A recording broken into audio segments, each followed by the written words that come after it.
welcome back to Sasquatch Theory. Today I will be reading off more Bigfoot emails, and actually this is my second take. I tried reading off an email and there was too many emojis, LOLs, LMAOs, and there wasn't the proper punctuation, and it was really hard for me to read off, so I'm skipping past that email, starting over, and you guys can see how a bad email can make the process take a lot longer, and it just confuses things. But yeah, if you send in your email, be sure to just type it up, write it up the best you can, and just read it a few times. That's the most important thing. Proofread it. You know, you're not in the comments, you're not texting. This is a story, so take more time. I know a lot of times I don't proofread stuff and things get past me, but I'm constantly typing up things, and yeah, we're all human, so I understand, but to make the job easier, to make your story sound more credible, and just to make things flow easier, make sure you take the time to write up your story. But yeah, let's get into this first Bigfoot email, and this is from Gerald. It's called Bigfoot Sounds. Hello, I just viewed your excellent video of the Missouri River Bigfoot vocalizations. I had a similar experience in late March of early April 1977 in Brown County State Park near Nashville, Indiana. I used to enjoy going to Strahl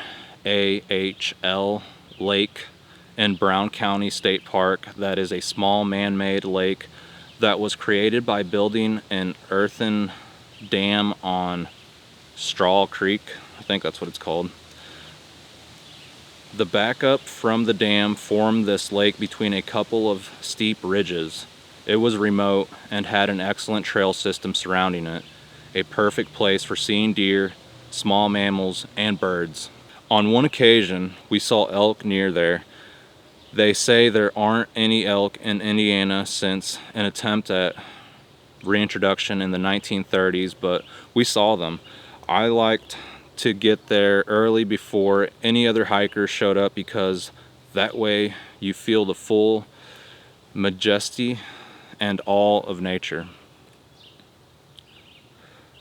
Normally I would take my girlfriend or a friend along, as I am a firm believer in the buddy system in the outdoor activities. On this morning, no one wanted to go, so I was alone. I arrived at the small parking lot deep inside the park and started walking across the dam to where you could pick up a trail to walk around the lake. The sun was just rising, so it was still twilight, a beautiful start to the day. I got about halfway across the dam when over my left shoulder there was a roar. I estimate that it was between 100 but no more than 200 yards away. It was strange and frightening, a cross between a growl and a human-like scream, and it was loud. I had never heard anything like it before, and it stopped me right in my tracks. I turned to try and peer back across the lake surface to the other side to see what it was, but I didn't see anything. I stood there for a few minutes, and you know how it is in the woods. Sometimes your mind can play tricks on you, and so I thought, did I really hear that? Let me stop there. A lot of times when I experience the activity, it's so surreal that I question, did I really hear that?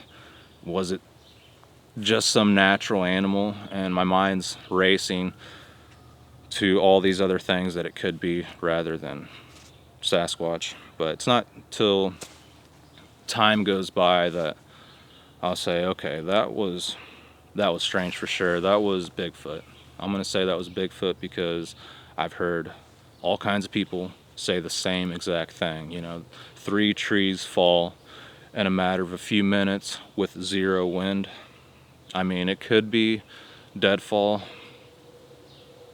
but I don't know. I think it's Bigfoot. All right, let's continue. I started walking again, and I had taken 1 step, and there it was again. The roar was incredibly loud and very frightening.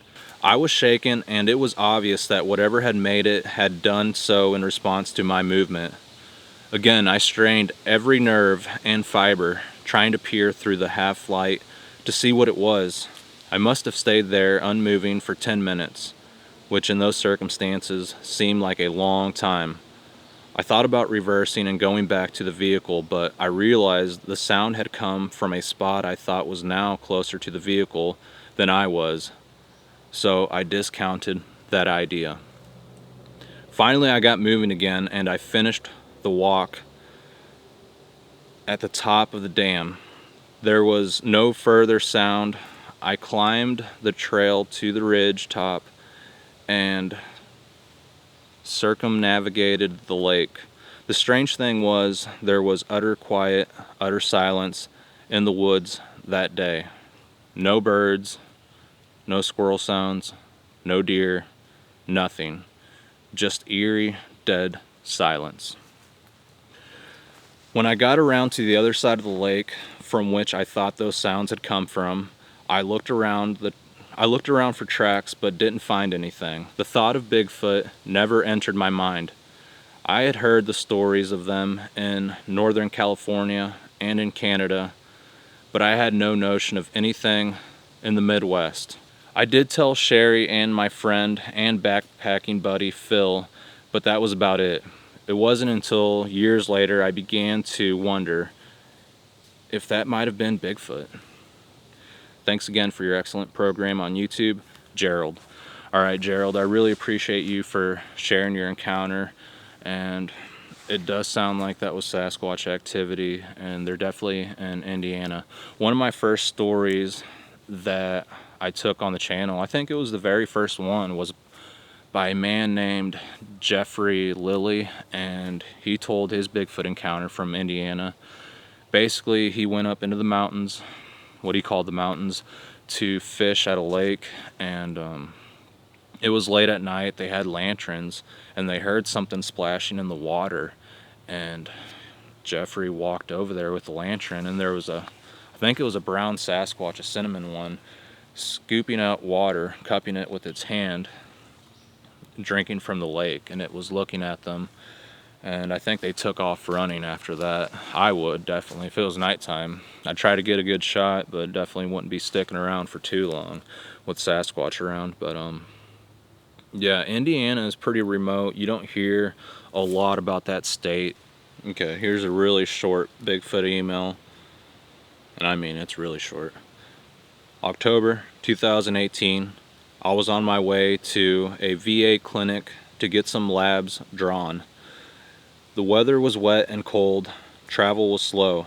I saw this clump of carpet in the median ditch about 100 yards away. Slowly I approached, doing 20 or 30 miles per hour. I looked down, and to my horror, this was a huge animal that was on its hands and knees eating something. It might have been a deer. When I came back through, all that was left was bloody soaked grass, and you can see drag marks across the road and gone in the woods. Wow. For being such a short Bigfoot email, that was pretty good. I like that one. It was easy to read, and you relayed the message. So, I think I got in contact with this guy not too long ago, or actually it was a while ago, and he told me about his encounter. I believe we were supposed to set something up. We talked for a long time. It kind of got dragged out. I do believe, if this is the person I'm thinking of, and he never ended up telling his encounter. But yeah, if you are listening right now, I would love to hear the full story. And I believe, I'm not sure if this is the same person.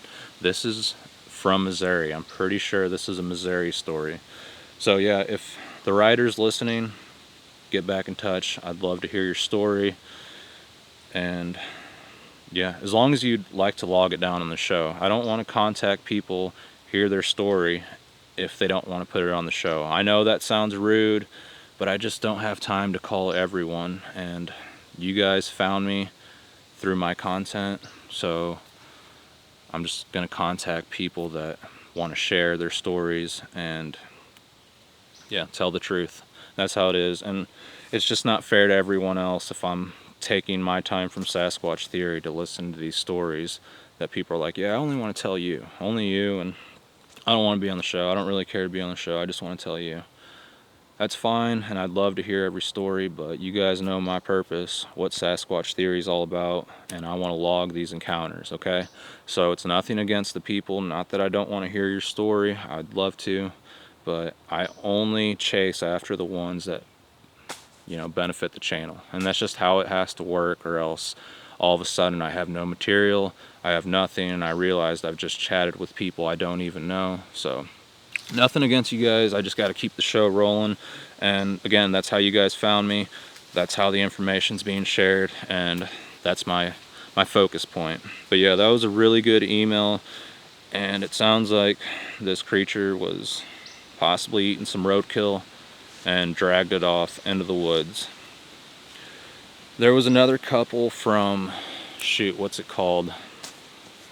Table Rock Lake area, from the Table Rock Lake area, and they had the same encounter. There was this creature eating a dead dog in the middle of the highway as they passed by, and it watched them I think it didn't even pay them any attention as they drove by, but it really freaked them out.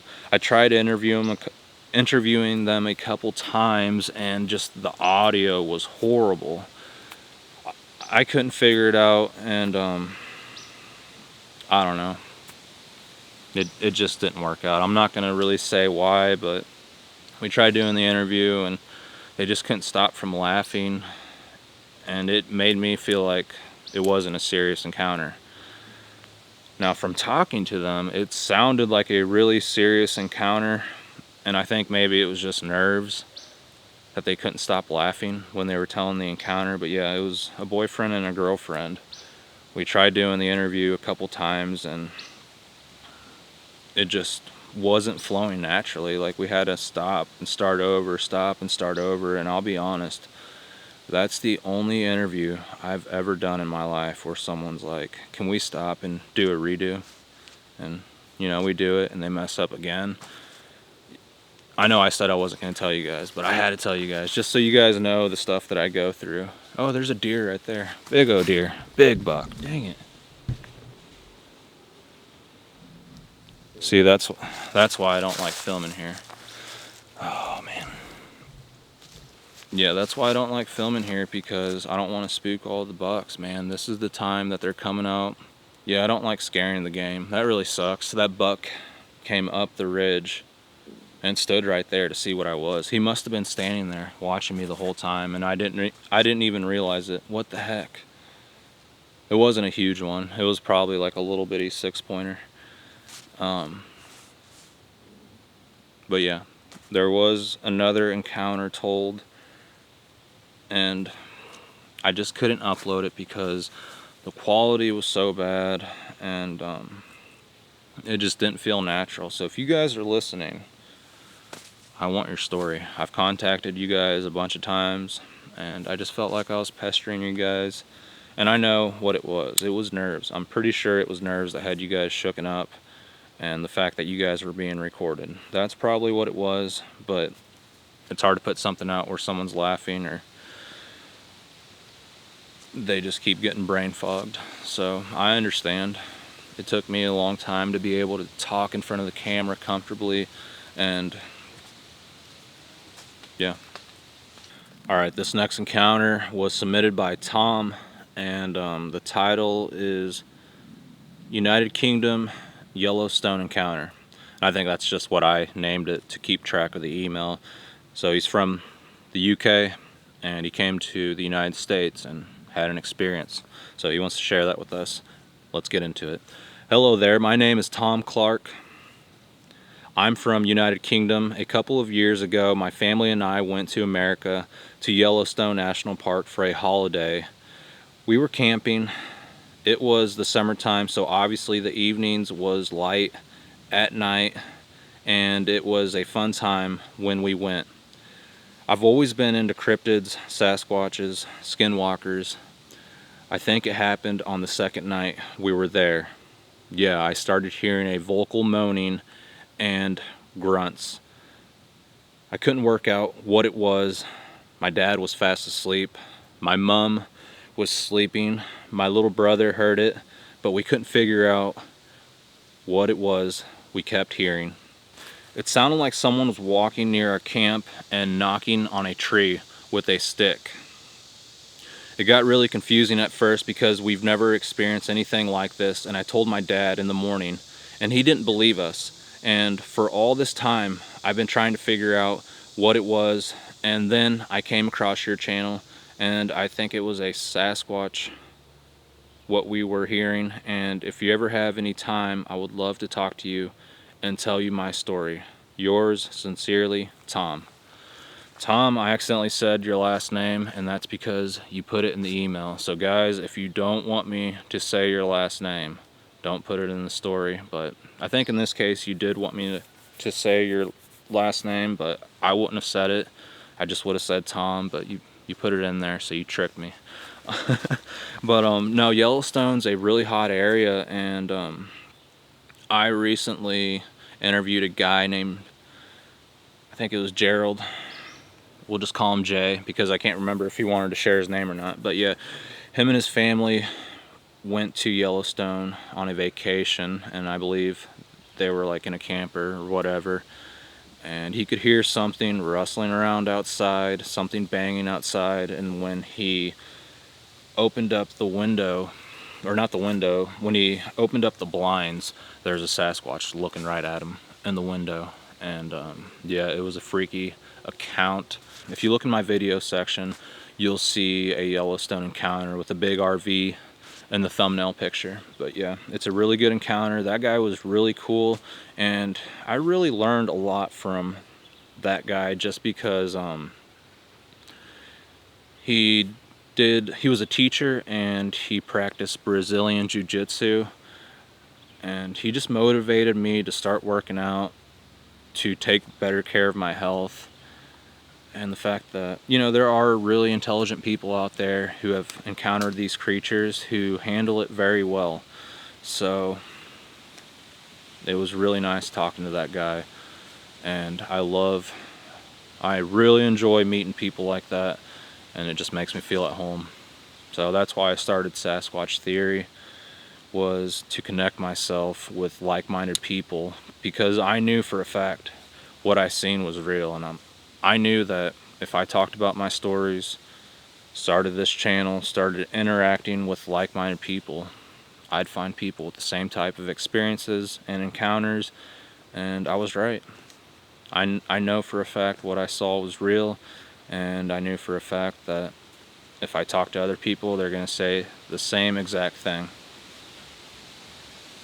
Alright, so Tom, thank you so much for submitting your email to Sasquatch Theory. That really means a lot to me. And yeah, I think that could have been a Sasquatch. I mean, I don't know what else would be knocking out in the woods and growling. So that's probably what it was, man. Your first time coming to America, or at least I think it's your first time, you experienced Bigfoot activity. That's pretty good, man. I've been to areas for the first time, multiple areas, different areas. First time I'd go there, I'd experience Bigfoot activity, and that's why I think, you know, I'd been marked or something like that. But it could just be mere coincidence and just the right timing. Maybe they like me, I don't know. But yeah, that's pretty cool that you experienced Bigfoot activity in Yellowstone, and I'm really glad you decided to talk about it and share it openly with everyone. So thank you so much, and I appreciate you for watching the channel. That means a lot. Alright, moving on to our next Bigfoot email, and I actually interviewed this person. Her name is Venice from Manitoba, Canada, but I felt like this story was worth reading. And she took the time to submit the email, so I have to read it. That's how I feel. So, hi Miguel. I'm not sure how much detail you want, but I'll start by telling you a bit about me. I'm 55, a married woman. I've lived in the prairies all my life.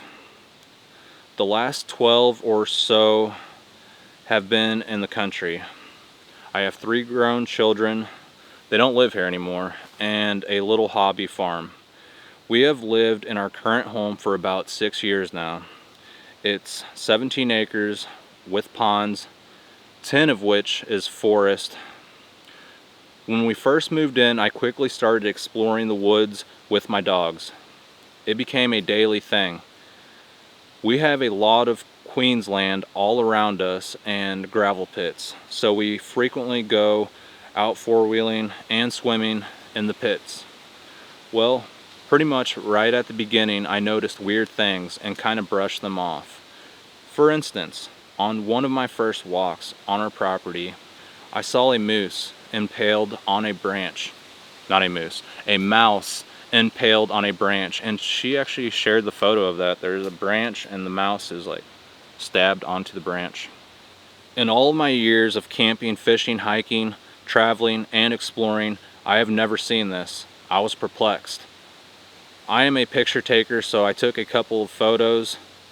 It was perfectly intact and impaled through its mouth on the branch right at my eye level beside a deer trail I was following. I left it there, of course. It remained there for 3 years. I would check on it and take pictures. There are times where I'd find small rocks in a line placed on the rock I normally sit on while my dogs go for a swim. I noticed trees that have been twisted and continue to grow. I found bones that look like they were placed on a stump on one of my regular paths. I had bird wings, feathers, and a goat skull placed on the hood of my car. We were in an isolated area with not a soul around. There have been so many things I never thought for 1 minute that it might be a Bigfoot. I never really gave it any thought.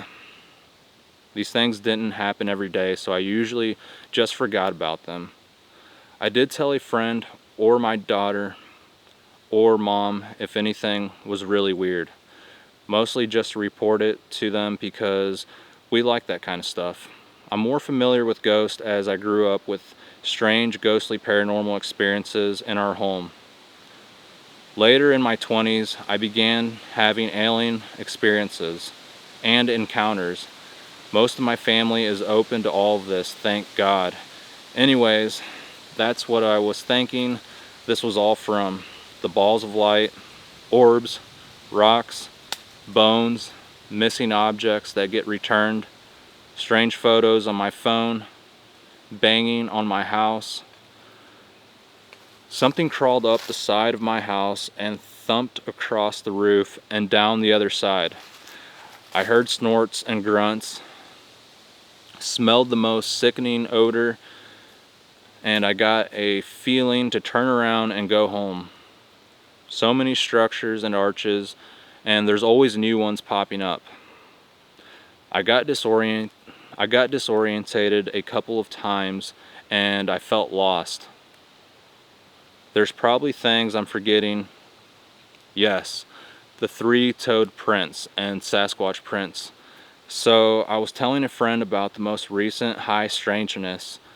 She said that she thinks it's Bigfoot. I gently dismissed it. I really didn't know what I thought about Bigfoot, like Loch Ness Monster, etc. I just didn't know if I can believe it. Kind of like Dogman nowadays. I just don't know. I had another friend that said she and her 3 boys saw one in Ontario. I don't know why, but back then I didn't think about it and just humored her. But these last 3 years have been a real trip. I only just accepted the fact this past summer that I actually have a Sasquatch living and visiting here. I started listening and reading and watching everything I could. My experiences seem different. Mine have a supernatural aspect to them, so I was amazed and happy to hear Wendy's story. They defy my security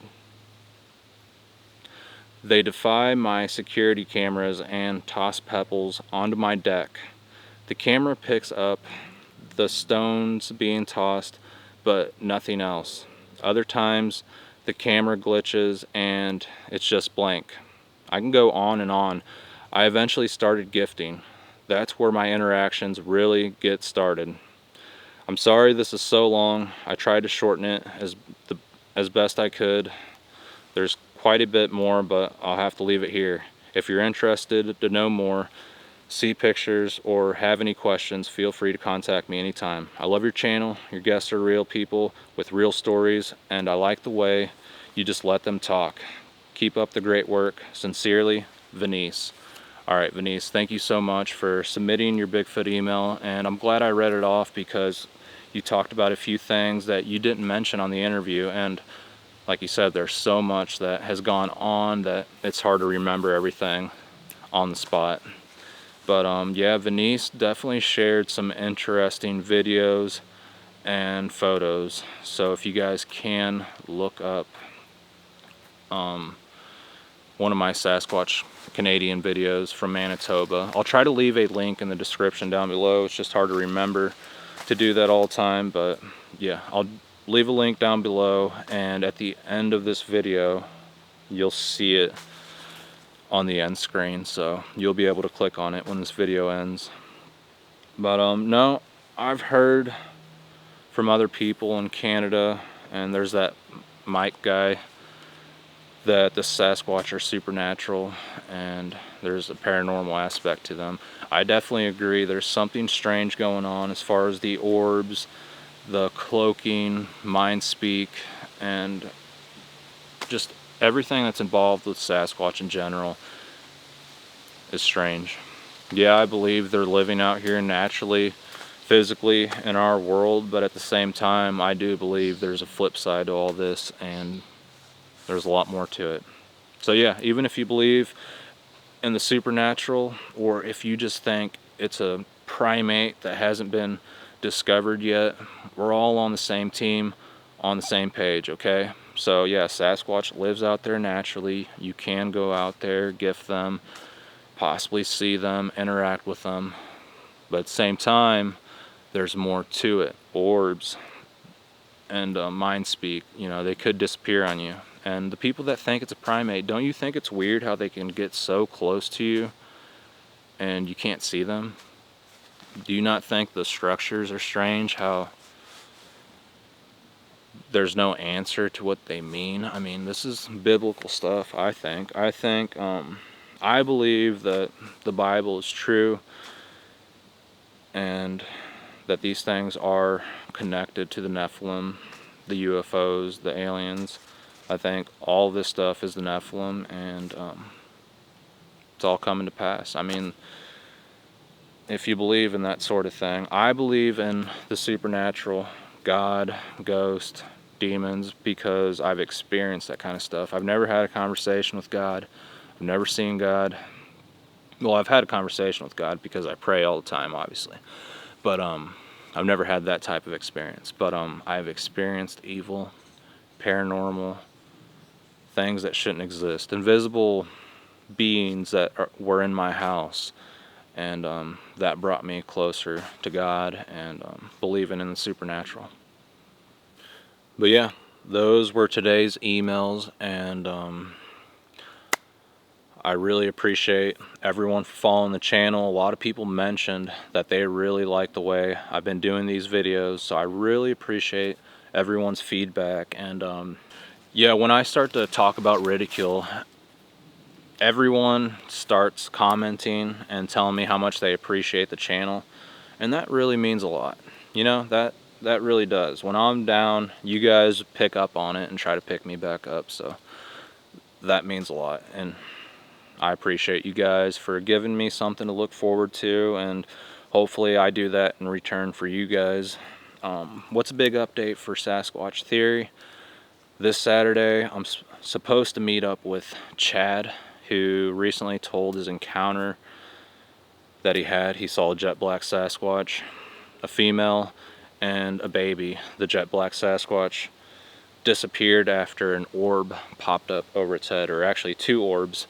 So yeah, I'm gonna meet up with Chad. We're gonna go to that area. We got permission, and I'm gonna video record his story, and I'm gonna try to do the best that I possibly can with all the gear that I have.